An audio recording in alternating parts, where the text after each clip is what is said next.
Hi అండి, welcome to our channel Nagalakshmi talks. ఎదుగుండి నేను ఈరోజు బొంబాయి రవ్వ ఉప్మా చేస్తున్నాను చూడండి. బొంబాయి రవ్వ ఆ గ్లాస్కి పెట్టుకున్నాను, ఆ గ్లాస్తో పోసుకున్నాను. 1కి 5 గ్లాసులు వాటర్ పోసుకోవాలండి. అదిగోండి బొంబాయి రవ్వ వేయించుకోవాలి గోల్డ్ కలర్ వచ్చేదాకా.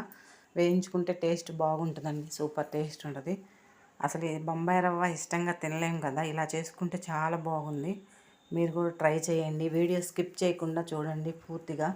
అదిగోండి ఒక టమాటా, ఒక ఉల్లిగడ్డ, చిన్న క్యారెట్ ముక్క, 2 పచ్చిమిర్చి, కొంచెం కొత్తిమీర, కరివేపాకు తీసుకున్నాను, చిన్న అల్లం ముక్క. ఇవన్నీ సన్నగా కట్ చేసుకొని రెడీగా పెట్టుకున్నాను.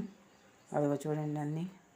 అదిగో సన్న సన్న ముక్కలు కట్ చేసుకున్నాను. లావుగా చేసుకుంటే కలవమండి ఉప్మాలో, సన్నగా కట్ చేసుకుంటే ఉప్మాలో కలిసి చాలా టేస్ట్ ఉంటుంది ఉప్మా కూడా. అదిగోండి అన్నీ రెడీగా పెట్టుకున్నాను. అల్లం కూడా సన్నగా కట్ చేసుకున్నాను, క్యారెట్ మొత్తం అన్నీ సన్న ముక్కలు కట్ చేసుకున్నాను. తర్వాత ఆయిల్ పెట్టి 3 స్పూన్లు ఆయిల్ వేసాను. తాలింపు గింజలు వేసాను చూడండి, జీలకర్ర, ఆవాలు, పచ్చిపప్పు, మినపప్పు వేసి ఒక ఎండుమిర్చి వేసాను.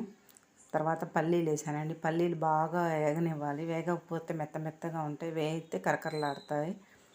తాలింపులో బాగా వేగనివ్వాలి. అదిగోండి చూడండి, రెడ్గా వచ్చింది, ఎర్రగా వచ్చిన దాకా వేగనివ్వాలి. వేగాక అదిగోండి కొంచెం కరివేపాకు వేసుకొని, తర్వాత 2 పచ్చిమిర్చి, అల్లం ముక్కలు వేసాను. అవి కూడా కొంచెం వేగాక క్యారెట్ ముక్కలు, టమాటా ముక్కలు వేసుకోవాలి. అదిగోండి చూడండి వేగింది. తర్వాత ఉల్లిపాయ ముక్కలు వేసాను. ఉల్లిపాయ ముక్కల తర్వాత క్యారెట్, టమాటా ముక్కలు వేసుకోవాలి. అదిగోండి క్యారెట్ ముక్కలు వేసాను, టమాటా ముక్కలు సన్నగా కట్ చేశాను కదా, అవన్నీ వేసుకొని బాగా ఒక గ్లాస్కి 5 గ్లాసులు వాటర్ పోసుకోవాలండి. నేను ముందే రెడీగా పెట్టుకున్నాను, మీరు కూడా అలాగే పెట్టుకోండి. 5 గ్లాసులు కొలిచి పెట్టుకుంటే ఈజీగా ఉంటుంది. అదిగోండి వాటర్ పోసేస్తున్నాను చూడండి. వాటర్ పోసాక బాగా మరగనివ్వాలి. సరిపడినంత సాల్ట్ వేస్తున్నాను చూడండి. అదిగోండి సాల్ట్ వేసాను. సరిపడినంత సాల్ట్ వేసి కొత్తిమీర వేసేస్తే తర్వాత మరిగినప్పుడు రవ్వ పోసుకోవాలి. అదిగోండి మరుగుతున్నాయి చూడండి.